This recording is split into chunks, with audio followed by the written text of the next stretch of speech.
When a 59-year-old unemployed shut-in was invested in some particularly good anime, he was enraged to have his father interrupt his moment by asking him for help. He responded to the situation by lashing out in the most extreme manner possible.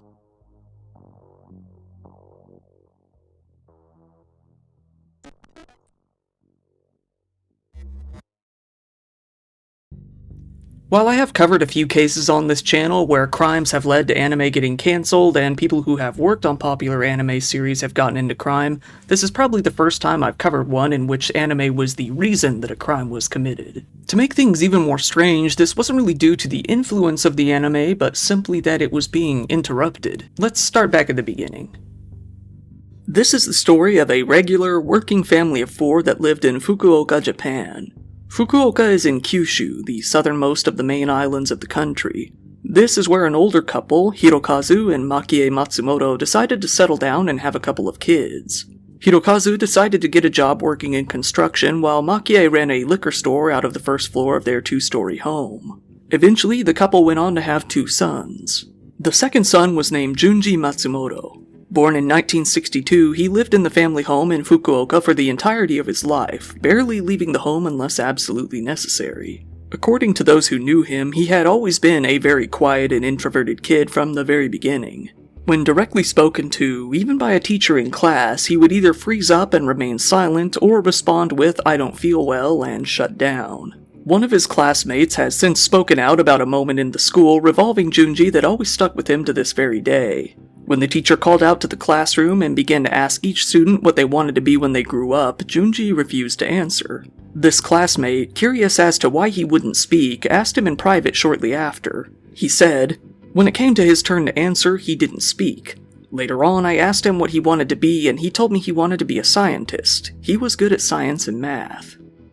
Apparently this was true, as Junji did go on to get into a pretty good prep school leading up to high school. Even after graduating from high school, he was able to secure a job very quickly, but it didn't last very long. Junji had some trouble getting used to the workplace and working alongside his co-workers, so he quit very shortly after joining. Both of the brothers would help Makie out with the home shop, and they continued to do so well into adulthood. This soon became the only way that Junji would ever mingle with the public in any sort of capacity. After losing his old job, he never found a new job outside the home again. For the next 40 years, he became what they call a NEET, meaning no education, employment, or training, meaning that he was basically doing nothing beyond helping out in the store and taking care of his aging parents. For several decades, this would become the status quo and things wouldn't change all that much. Junji's older brother, being the eldest son, was all set to take over the family liquor store once the parents decided to retire. However, things weren't going to go so smoothly. The elder brother began to have some pretty severe, unspecified mental health issues. This led to him being hospitalized time and time again over the years, eventually getting to the point where neither he or his parents felt that he would be capable of running things any longer. He moved to a completely different city and gradually lost contact with most of his family, closing himself off into his own little world. The family was now more or less down to 3, with the household consisting of Junji, his father, and his mother. As his parents got older, it came time to stop working. After all, both of them were now in their 80s. It was now time for Hirokazu to retire from his job, deciding to live the rest of his life by taking it easy. Makie then did much of the same, closing up the shop. Whether this was due to actually wanting to retire, being physically unable, or being unable to compete with local convenience stores is unclear, but either way the work was done. Now, the 3 family members were all left stuck in the same house with nothing to do. Things got even worse when Makie suffered a heart attack, having to be confined to a wheelchair for the rest of her life afterwards. For a while, Hirokazu took over doing the household chores and began to act as his wife's caretaker. In June of 2021, Hirokazu ended up suffering from his own problems as well. While riding his bicycle and doing some errands one day, he got into an accident and suffered a pretty severe head injury. He himself ended up in a wheelchair, leaving Junji with no choice but to become the caretaker of both of his elderly, handicapped, wheelchair-bound parents.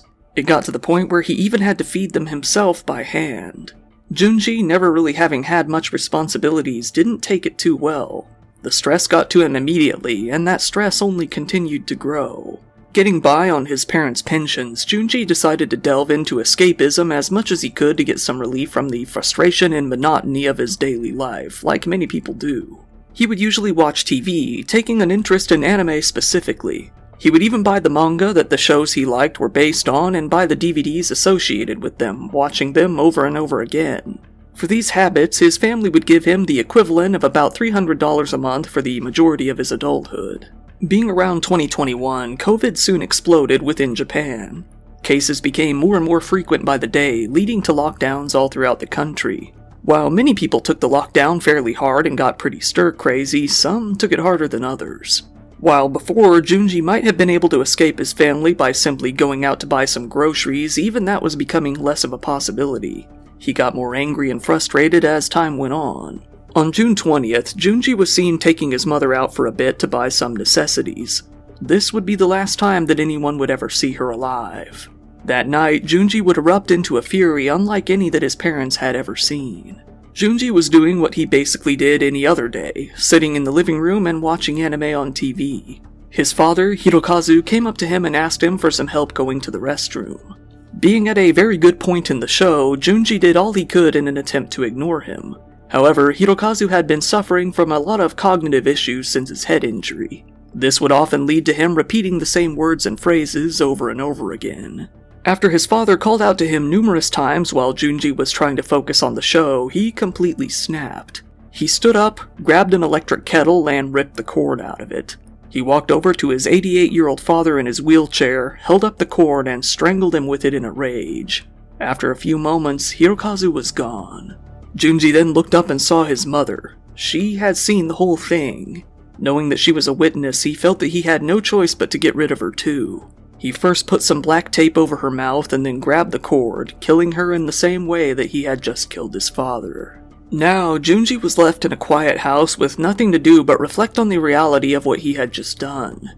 The murders weren't planned at all, so he had no idea what to do moving forward. He knew that he needed to do something about the bodies, but he didn't have many ideas. He decided to stack them on top of each other in an unplugged, horizontal fridge still down in the closed-down family shop on the first floor. He then took the rest of the tape he had used before and closed the refrigerator up tight. It seems that, after that, he simply went to sleep until the next day. The next day, Junji woke up and decided that he would need to tie up some loose ends in order to shake some suspicion off of himself. He called up a rehab center where his mother had an appointment that day and told them that he needed to cancel the appointment, saying that she was in bad health and needed to go into the hospital. 2 days later, on June the 23rd, Junji called the city welfare office and made a similar call. They had been planning to come out to the house for one reason or another, but Junji simply asked them if they could reschedule to a certain unspecified point in the future. Shortly after, Junji's neighbors saw him riding back and forth around the neighborhood on his bicycle.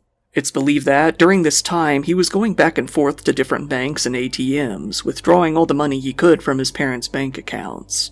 One of Junji's old classmates happened to see him while he was out, waving at him and shouting, "Long time no see," but Junji merely glanced at him before completely ignoring him and riding off into the distance. Junji had gone to the nearest train station, Hakata Station. He decided that he was going to make a break for it, but he didn't really know where he was going. He took the train all over the country, going as far north as Shizuoka, Yamagata, and Akita, spending well over an entire day on trains. He had nothing to do but sit in the continuously running trains and contemplate his next move, which he did for the next several days. One of Junji's relatives tried contacting the family several days after he fled on the 28th. Unable to get a hold of anyone, they asked the police to go out and perform a welfare check. Once the police got out there, it was evident to them that nobody was going to respond to their knocking. They made their way inside, and eventually they stumbled upon the suspiciously taped-up refrigerator. Opening up the fridge, they found Hirokazu and Makie's bodies in a very rough state of decay. They sent them off for an autopsy, but they were in such bad shape that a cause of death wasn't immediately clear. They began to interview anyone they could to find out who else lived at the residence. Seeing that the only other resident, the dead couple's son Junji, was missing, they had their prime suspect. For now, the police weren't certain that the couple were murdered, although common sense would lead them to believe that that was the case. They didn't have any evidence as of that moment, though, so they decided to seek out Junji in order to charge him with abandonment of a corpse. By now, Junji had ended his countrywide wandering spell and had gone farther back south, down to Kyoto. This is where he decided to simply book himself into a hotel with some of his parents' money that he had taken out. It's pretty likely that he didn't really have any plans going forward from that point, as he spent the next few weeks in this hotel. This gave the police plenty of time to track him down, as he stopped moving and going back and forth between different prefectures. Eventually, they were able to trace his movements back to the hotel, making their way out there to take him in for questioning on July 4th. They captured Junji there as they caught him outside in the parking lot. He was arrested for abandoning the corpses, but he surprised the police by fully admitting to the murders very shortly after the questioning began. He told them plainly that he had strangled his parents with an electrical cord and put them into the fridge. When asked why, he told them, "I wanted to escape from reality." Junji Matsumoto, 59 years old, was now on the verge of being hit with the charge of murder as well. As the police continued to question him as to why he did what he did, they were shocked to hear his reasoning. Junji looked them in the eye and told them that this was because he was tired of them continually interrupting his anime. He said to them, "It was bothering me that whenever I watched anime, my parents interrupted me. I couldn't stand it. During a good scene in an anime, my father repeatedly called for me to take care of him. After he complained about me, I killed him." He then told the police that he did very much the same thing to his mother shortly after, saying, "I killed her because she saw it all. I felt bad for just leaving her alone." And when they asked him what he did with the bodies, he told them, "There is no doubt that I hid my parents' bodies in the refrigerator I used to use." In July, Junji was rearrested, this time for the murder of his father. Then, in mid-August, he was once more arrested for the murder of his mother. He was stuck into police custody, where he wasn't going to be able to leave anytime soon. For a while, it wasn't even for sure if Junji would go to trial or not. After all, there was something clearly wrong with his mental state to lead him to all of this. The police decided to put him through some medical examinations to see if he would be fit to take part in a trial, and it was ultimately deemed that he was. Eventually, Junji's court date came around. He was facing either life in prison or being placed into a mental health facility indefinitely, depending on how the courts came to factor in his mental state. While in court, the judge spoke to Junji, getting back a number of brief and frank answers. The judge started by asking Junji his name and his occupation, to which he simply responded with his name and by saying, "I am unemployed." The judge then asked him what he usually did while at home, leading to Junji responding with simple answers, such as, "I read manga, watch TV, and DVDs." The judge asked him if he ever went out, to which he got a flat no. He asked Junji if he had any friends to speak of, close or otherwise. Junji responded with a simple, "I do not." The judge asked him if he has ever hung out with anyone in the last 35 years, even just one time. Junji told him, "I have not." The judge, seemingly getting a bit frustrated, asked him if he and his father were very close. Junji didn't seem to think that they were. So the judge asked them what they usually talked about. Junji said that they never really spoke. The judge, a bit taken aback by what he had just heard given that they lived together, asked him, "You didn't talk with your father in 35 years?" To which Junji replied with, "Nothing you could really call a conversation." Finally, the judge simply asked Junji, "Why did you kill them?" Junji thought about it for a moment before raising his head and saying, "At that time, my brakes weren't working. Instead, I guess you could say I simply pressed on the accelerator and left things to my own fury." Junji's lawyer had planned on helping him get away with all of this by saying that he had a mental disorder, one that gave him trouble with interpersonal relationships specifically.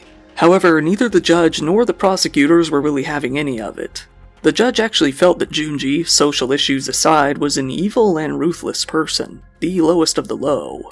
He said, "At that time, because he had to help his father go to the toilet at the expense of interrupting his own interests, he committed the crime. With a strong intention to kill, he strangled his parents to death without hesitation. The crime was quite heinous."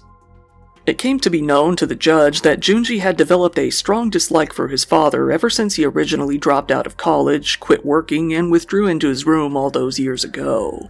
At that time, his father scolded him pretty heavily, as many would. Junji, though, never forgot about it in almost 40 years. He let the hatred and rage build over time until it finally exploded over the most mundane of conflicts, leading to both of the deaths.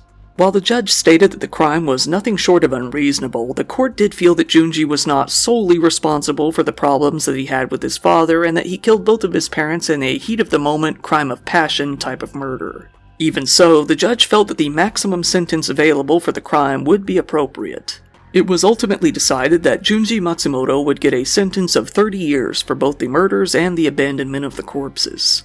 While Junji's lawyers continued to protest, blaming his mental state, saying he was physically and mentally exhausted and did not decide to kill, the judge shut them down by ending with, "The defendant was aware of the illegality, as seen in his flight after the crime, and there is no reasonable doubt about his complete responsibility." Junji was carried off to prison, where he remains to this day. Given that he was about 60 by the time the sentencing finally came around, he would be 90 years old by the time he is released, if he even makes it that long. Once again, thank you for watching my video. If you found it interesting, please give it a like, it really helps me out in the algorithm, and feel free to subscribe if you want to see more content like this. Just recently, I've started up a podcast with 4 of my friends called the NBR Podcast. If you like this channel, you might find that interesting too, link in the description. I also opened up a merch store, there you can get yourself some cool Dire Trip t-shirts, link to that in the description as well. If you want, go ahead and follow me on social media. I also really appreciate when people follow me on Patreon. There you can get videos early, ad-free, and uncensored. Channel memberships are up too, and you can get all the same benefits there as well. So, this has been your host Kyle, thank you, and good night.